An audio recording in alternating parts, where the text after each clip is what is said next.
again, and I would like to talk about what my reflections have this week.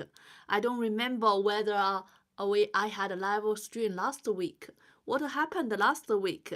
I don't remember. I think last Sunday I went to the concert or to go to the theater with my boyfriend. So maybe I forget to get something here. So I this week my reflection is about not fighting and to know what not to fight is 1,000 times more smarter than to fight to get win.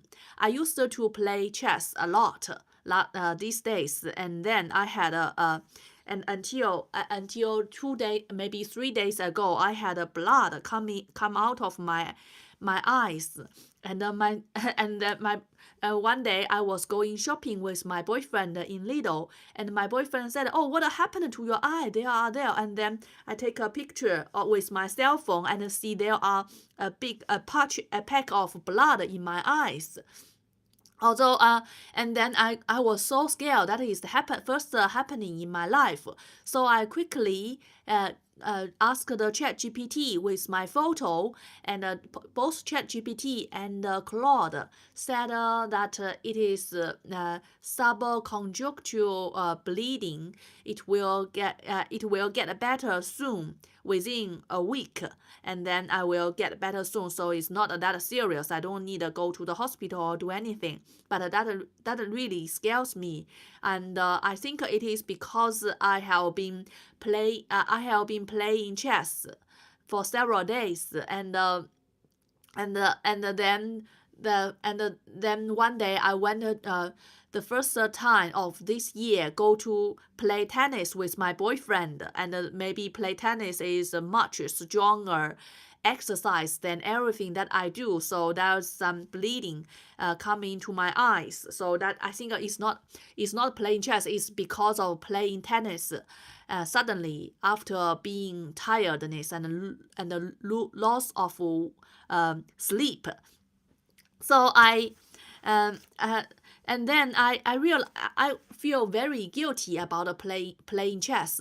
At first I just thinking that I just play once and then just play once and get the sense of feeling of success. Then I will stop.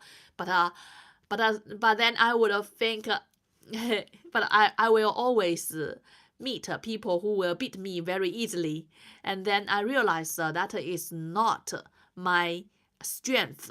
And although I used to very enjoy in those moments, or saying that, oh, you are a girl, how would you like to play chess? Then I would always pretend to be something very different from other girls. And that is me. I play the games that other girls don't play, and but I'm not that strength at all. So I realized realized that that is my weakness. I have to be aware of my weakness and to understand. Oh, thank you. Said hi. Those people said hi, and I have be aware of my weaknesses. I'm not good at playing chess, and there are people much smarter than me in playing chess and beat me very heavily, and then.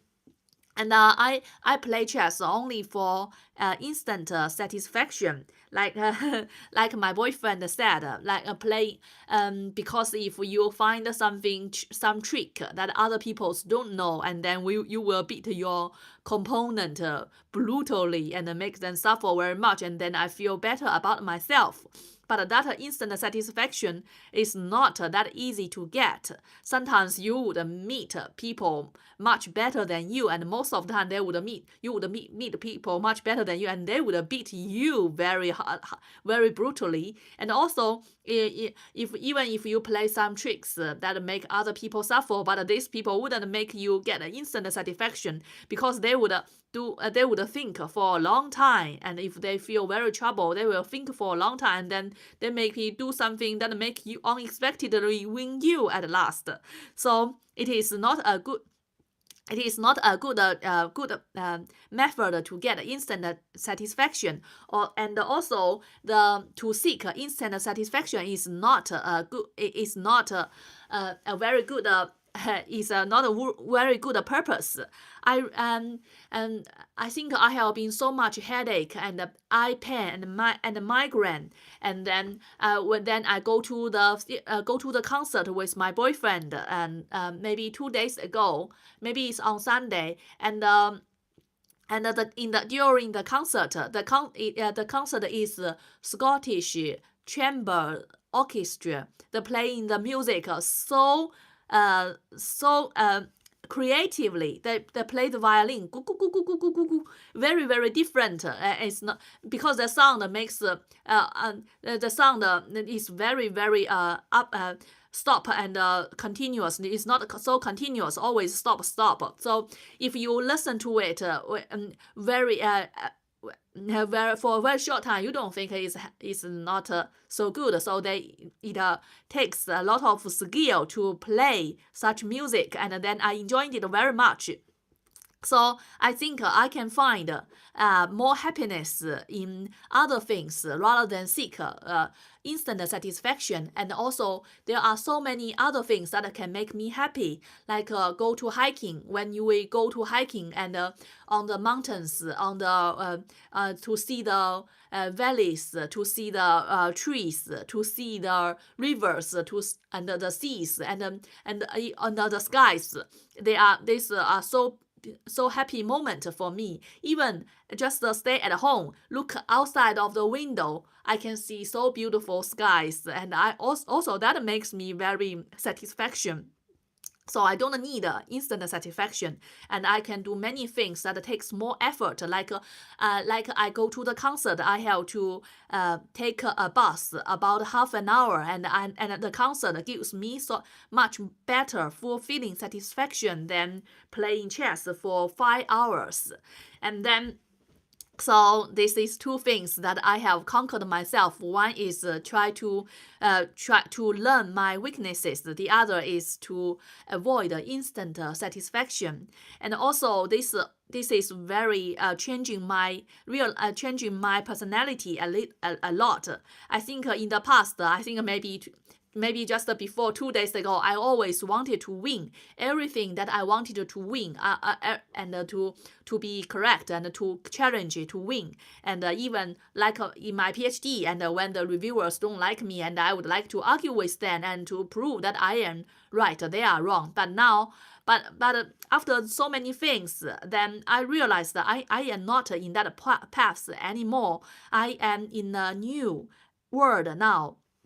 I realize that's a rat's race, and those people who are doing wrong things all their lives, maybe for several years, and they wouldn't and they wouldn't accept my paper that pointing out that all they are doing is completely useless. So I was so I and also I and then I find some sympathy from some people that talked maybe many years ago. There is a Taiwanese physicist professor. He talked about an anecdote.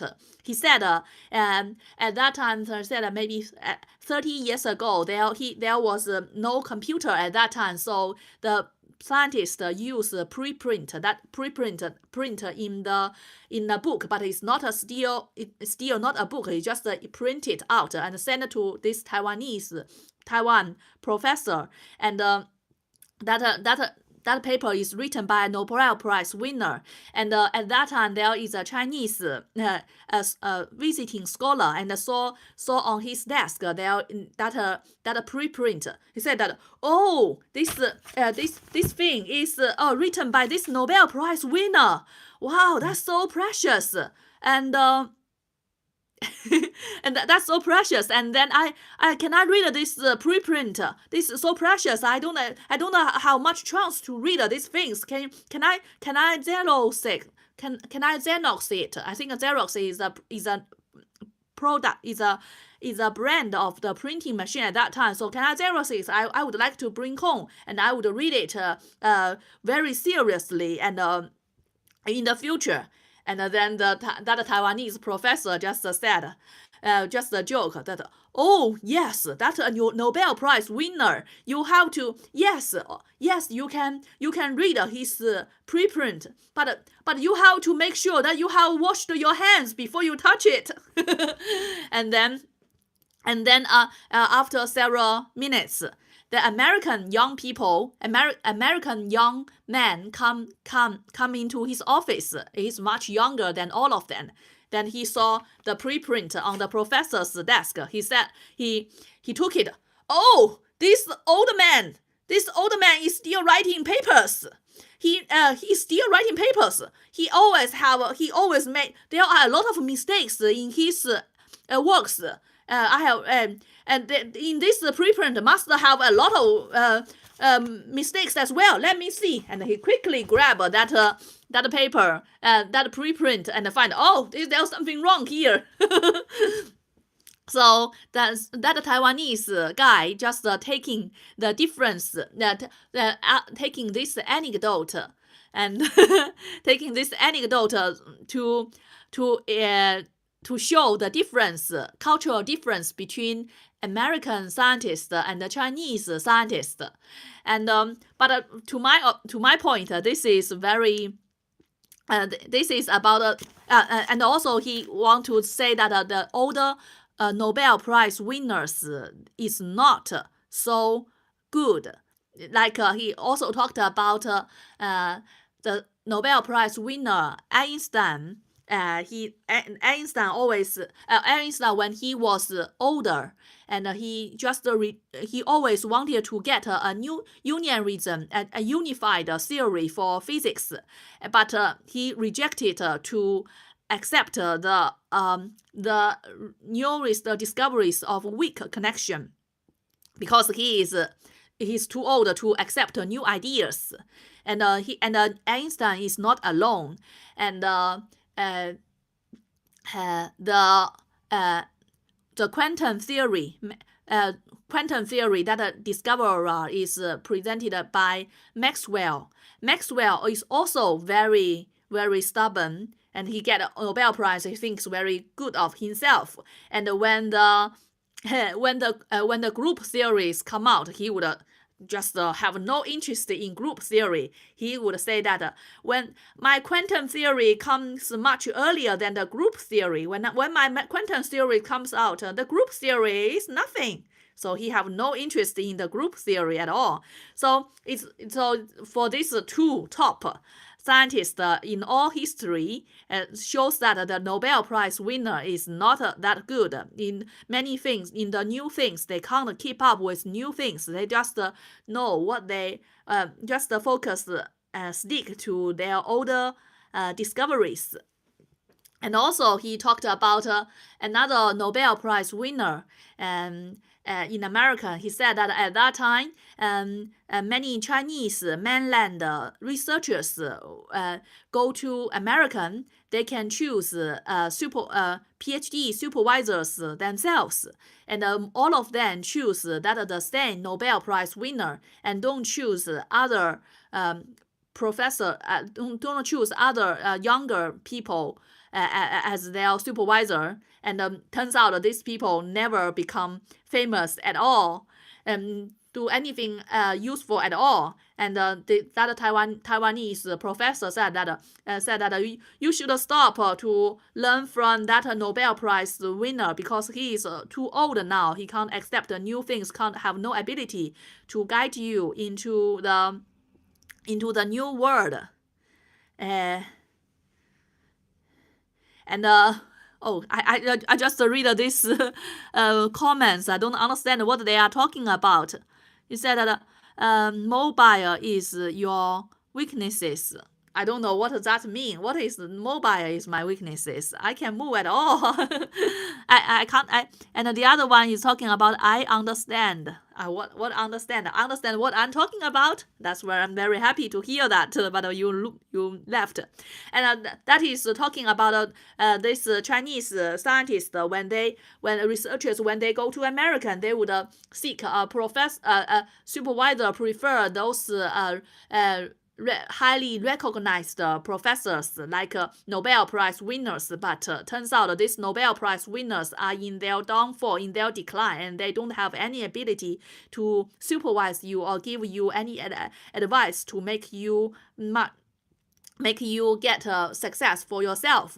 And instead, that Taiwanese professor suggested people, when you want to choose a supervisor, you should choose the youngest one, because the younger professors, younger researchers, the younger the better, means that they are the newest and have the rightest, the most correct things in the field, and that is more successful. And I think that's this video talks the things that I have just discovered.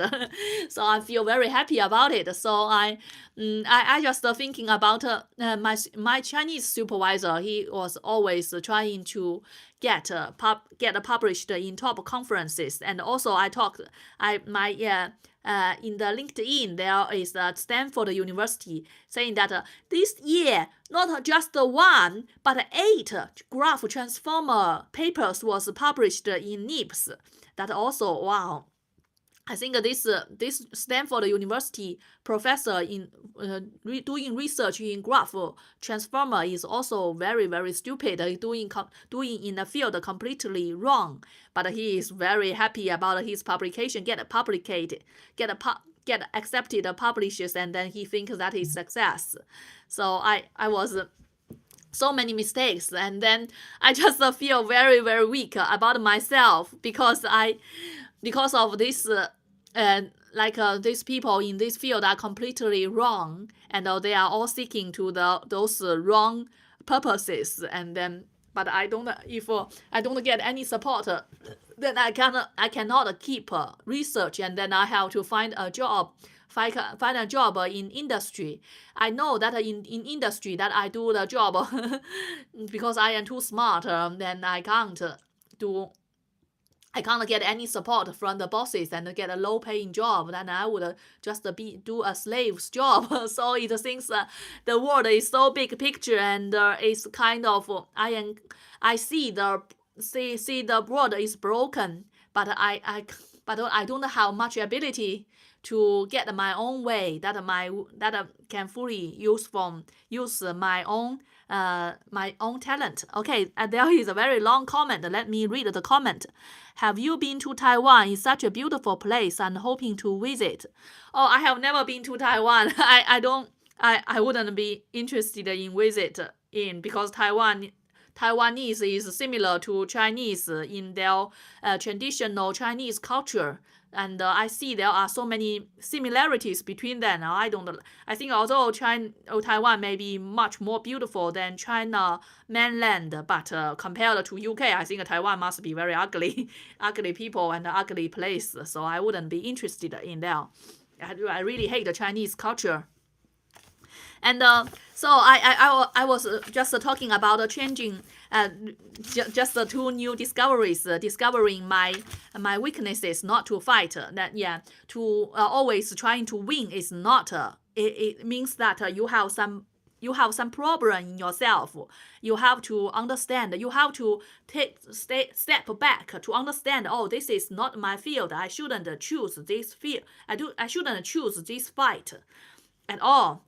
And also we have to learn to, and also I have been learning how to love and to understand and to listen, because I have been seeing my father have been ill these days, because he will go to a banquet and then get bleeding, get a stomach ache, and then haven't been eating food, haven't been eating rice for solid food for 10 days. And he said even in the temperature in China is already 30 degrees centigrade, and he still feels cold.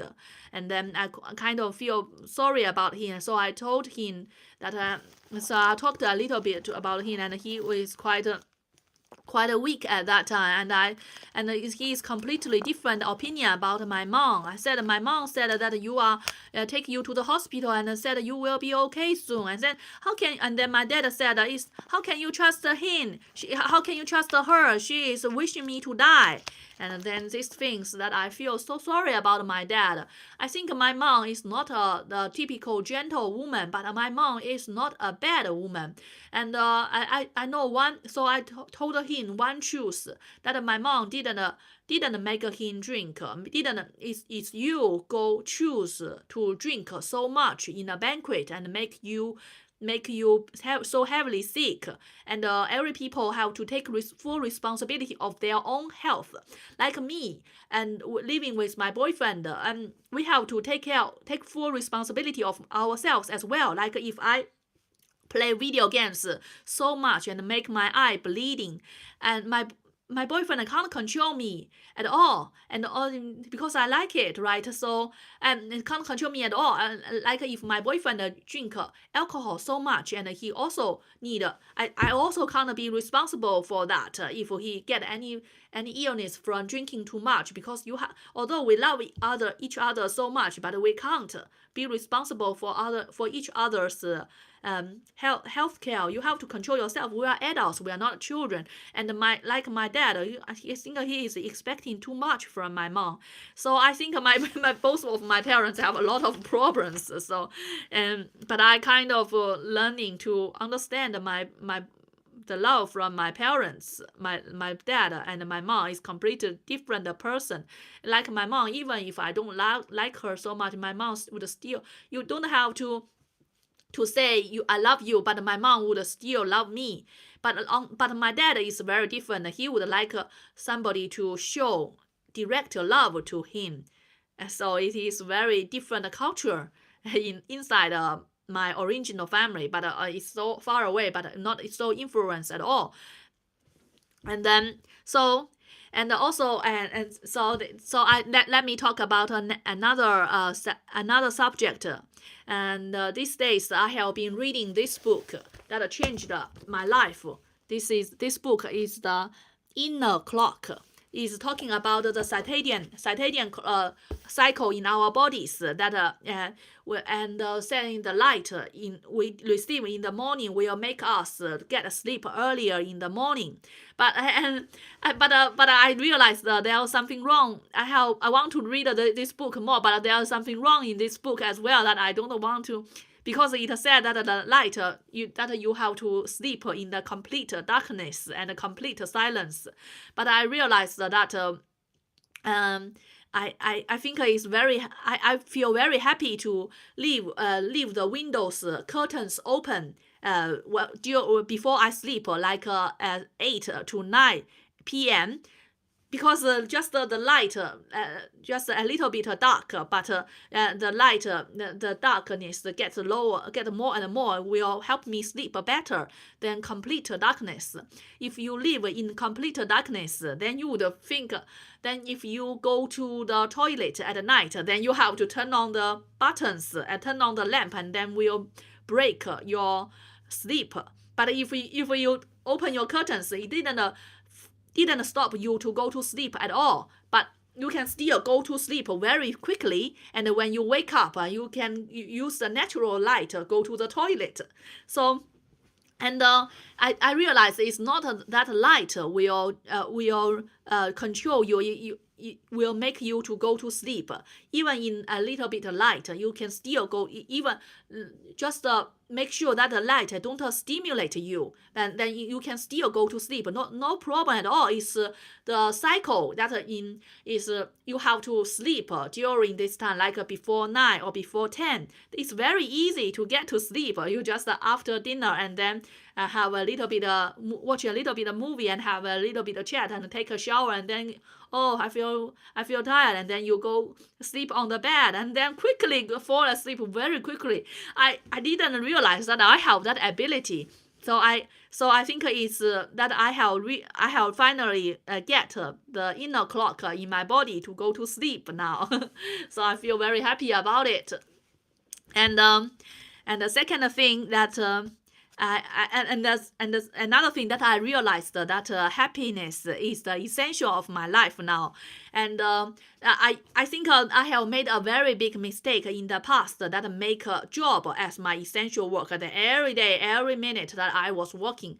But now I realized that it shouldn't be. I think I realized when I was a child that happiness is my essential life, and then go to school and a little bit and then finish it and then quickly stop it everything and then enjoy my life again. That is my real life, because the work is just a task is to finish and finish quickly, and then no task at all, and then just get some company time with your loved ones, and get some. Especially the task is not that important, right? Like my PhD task is not that important at all. Like those people in my field in graph neural network, they are all doing wrong things. And I have discovered they are doing wrong things. And although I presented my experiments, my theoretical proofs and experimental demonstrations to them to show that they are wrong, and those people wouldn't read my paper carefully, just reject my papers. Things like whatever I talk has meaningless at all. So makes me, what's the point of me doing my job to try to explain to them so carefully, and to lose my own happy life and lose my own happiness and just laboring to do these things? No point at all. Who I am talking to? I just don't bother. And then so I don't want to work overnight or until 5 or until I think I used to work until 1 a.m. or 2 a.m. or even overnight to do something. But now I don't see any point in doing that. So I just thinking about after the PhD, just get a job and then begin my life, then I would be very happy. So that is the next thing I would like to think about. What is a main line of my life? And it's very important to quickly very early to discover the main line of your life. What do you want in your life? And then everything else is not important at all. I think in my 20s, I would think that the main line of my life is just to leave my hometown, to leave my parents, to live in a place that have good social orders, that is a safe place to live, and then I can contribute to the community, contribute to the society with my talent. And my talent was not being used.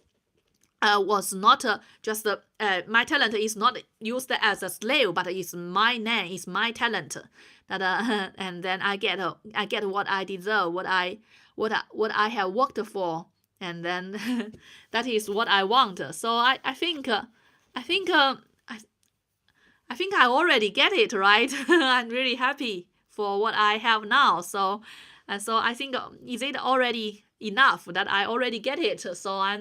So that is my main line. So although my boyfriend already prepared to get a pension. And also I watched some videos talking about so many wrongs in science, and like those Chinese people talking about in Taoism, talking about the wrong in Western nutrition science.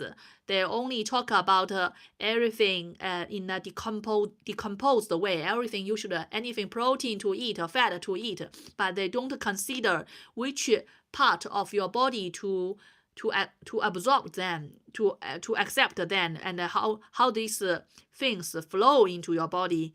So.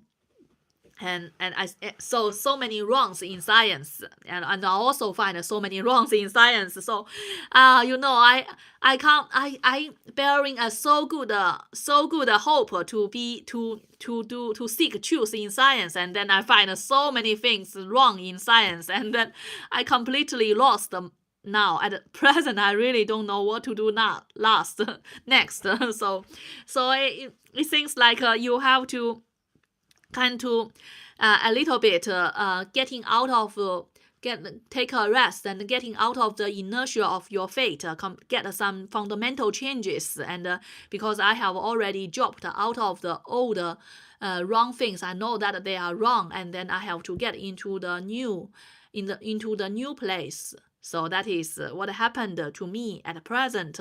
And I feel I don't want to still work harder in this field like this.